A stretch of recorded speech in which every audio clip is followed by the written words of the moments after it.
Assalamualaikum warahmatullahi wabarakatuh. Modul 1.1.A.6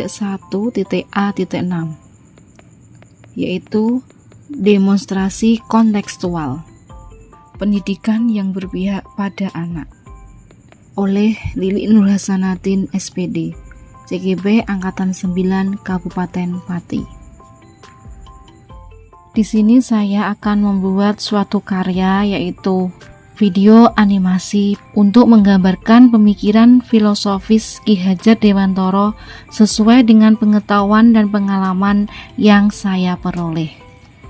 Selamat menyaksikan, selamat belajar bersama. Selamat pagi Bu Monis. Selamat pagi juga Bu Monsa. Sampai kaget aku. Hayo, pagi-pagi lagi mikirin apa ini? Begini Bu Monsa, saya bingung setelah melihat gaya belajarmu kemarin. Loh, memangnya kenapa Bu Monis? Kenapa Bu Monsa tidak menghukum anak yang mencoret-coret tembok saat kegiatan pembelajaran? Dan kenapa Bu Monsa hanya menasehati anak lalu disuruh mengikuti kegiatan pembelajaran lagi? Pada umumnya kan kalau ada anak yang melakukan pelanggaran akan dihukum seperti maju ke depan dan bernyanyi. Saya jadi berpikir pasti ada yang gak beres dengan Bu Monsa. Karena anak kalau tidak dikasih hukuman tidak akan kapok atau takut. Begini Bu Monis, ketika saya duduk di bangku sekolah dulu, saya pernah dihukum untuk skot jam karena saya tidak melakukan senam dengan baik.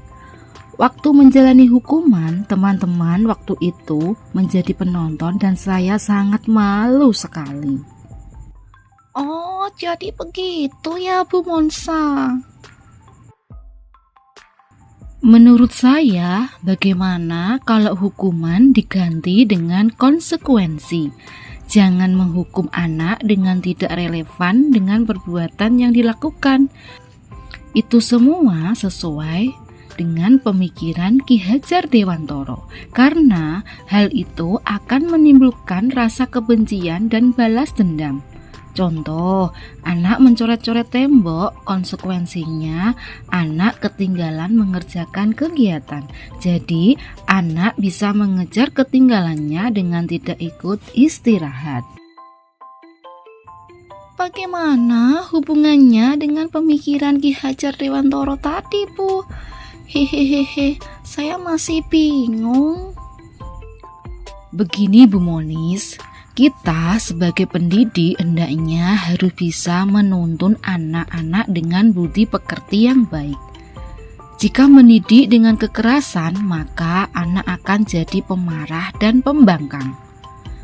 Karakter buruk yang akan kita samarkan malah akan muncul ketika anak tidak dididik sesuai dengan kodratnya. Wah, luar biasa sekali pemikiran Ki Hajar Dewantara.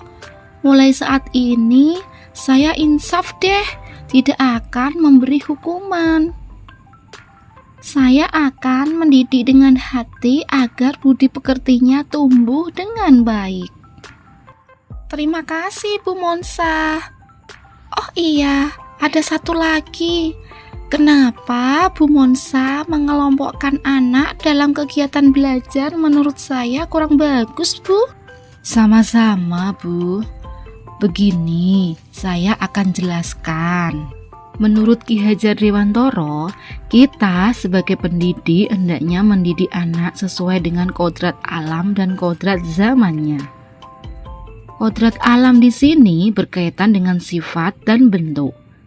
Sedangkan kodrat zaman yaitu berkaitan dengan isi dan irama. Maksudnya apa? Bahwa di sini anak-anak memiliki karakter yang berbeda-beda. Dalam satu kelas tidak mungkin diperlakukan yang sama. Maka dari itu, saya kemarin mengelompokkan anak berdasarkan gaya belajar mereka. Oh, jadi begitu ya Bu Monsa. Kodrat alam dan kodrat zaman. Terima kasih sudah memberikan pemahaman pada saya, Bu. Terus apa tantangan Bu Monsa dalam menerapkan pemikiran Ki Hajar Dewantara dalam pembelajaran di kelas? Di sini, saya menerapkan pembelajaran berdiferensiasi, Bu. Hal itu sesuai dengan belajar yang berpihak pada anak. Saya tidak akan memaksa anak yang mempunyai bakat menggambar untuk bernyanyi.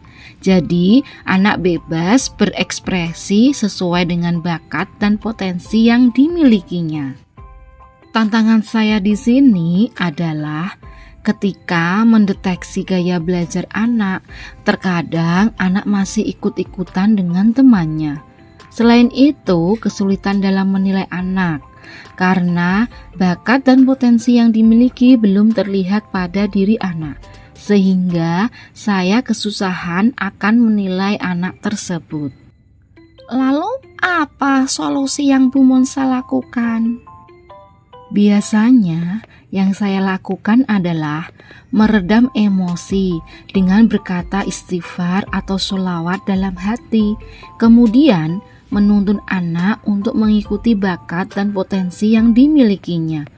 Walaupun tidak mudah, tetapi saya yakin pasti bisa dengan ketelatenan dan mengaplikasikan trilogi pendidikan Ki Hajar Dewantara, yaitu Ingarso Sung Tulodo. Sebagai guru harus menjadi contoh yang baik untuk anak. Ing Madya Mangun Karso, yaitu di tengah sebagai guru yang mampu memberikan ide-ide yang segar untuk anak.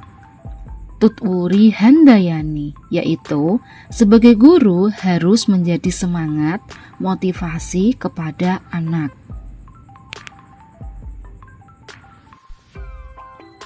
Luar biasa sekali Bu Monsa atas pemahaman Ki Hajar Dewantara. Bu Monsa telah membuka jalan pikiran saya hari ini. Sama-sama Bu Monis. Mulai sekarang, ayo kita belajar untuk menjadi pendidik yang berpihak pada anak.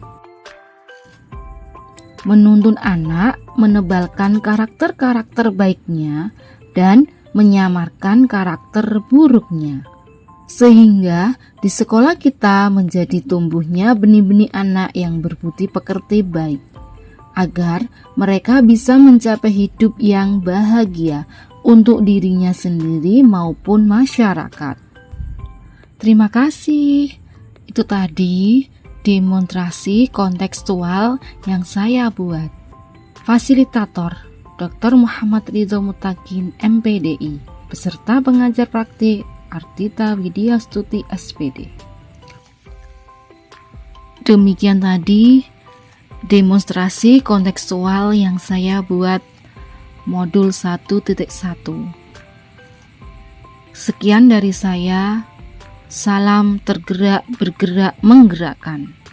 Wassalamualaikum warahmatullahi wabarakatuh.